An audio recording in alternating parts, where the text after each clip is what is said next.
Chapter 4. My apartment, my beloved lighthouse eyrie, was located on the 4th floor. I unlocked the door, and Charles ran in ahead of me, straight to the kitchen area, where he exclaimed in shock when he found his food bowl empty.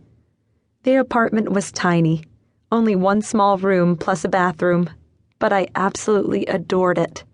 The single window was a tall, narrow space that gave $1 million view over the marshes, past the beach, and out to sea. Set into 4-foot-deep stone walls, the window had a bench seat covered in blue and yellow cushions, making it the perfect place to curl up with a cup of hot tea and a good book. Whitewashed brick walls curved with the shape of the lighthouse tower. A white daybed piled high with pillows and matching cushions. 2 wing-back chairs around a low coffee table. The kitchen contained only a microwave and a toaster oven, so it wasn't good for much cooking. But I wasn't much of a cook, so that didn't really matter. First things first, I filled Charles' bowl. Charles was the library cat.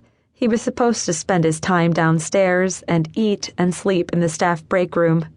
But as soon as I moved in, he had decided he liked my room better. I loved having his company. It was scarcely 9:30 and I was exhausted, mentally more than physically. As I got ready for bed, I thought over the last couple of days. Mom could be prickly, haughty, self-absorbed, but she wasn't a mean person. She didn't exactly ooze friendliness to the hired help, but I had never before seen her behave in the outright rude way she had toward first George Marwick and then Karen Kivas. Was there something personal about that?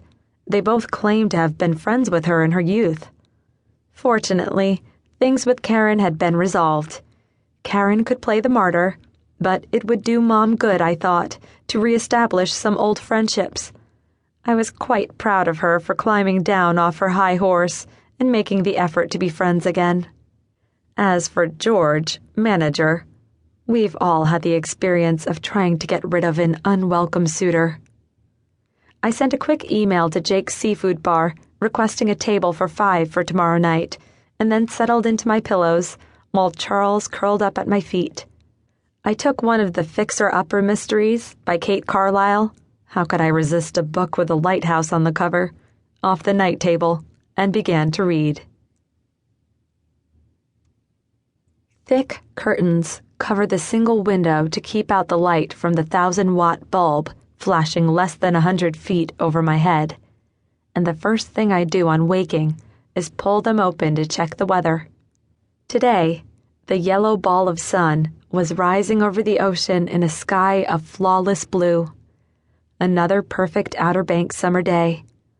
Although here, on a razor-thin strip of land thrust into the Atlantic Ocean, the weather could, and often did, change dramatically in minutes. Charles pointed out that his food bowl had somehow become emptied in the night. I fed him, and then got myself groomed and ready for the day. Then, as is my custom, I pulled up a chair to my small table and opened my laptop. I read the local and Boston papers online, enjoying my first cup of coffee and munching on yogurt and granola. At 8:30, I put the dishes in the sink, told Charles it was time we went to work, and headed downstairs. When I'd worked at the Harvard Library, every morning involved a fight through the commuter traffic.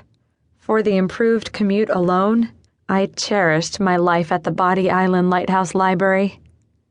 I was the first to arrive. I slipped outside before beginning work, as I usually did, to enjoy some sun on my face and get fresh sea air into my lungs. 2 cars were in the parking lot, my Yaris, and a scratched, rusting, dusty Dodge Neon several yards farther away. At first, I paid the Neon no attention.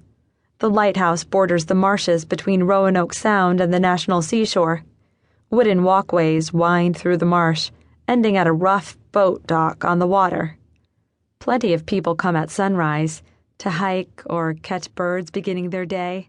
It's a popular spot, and those who don't arrive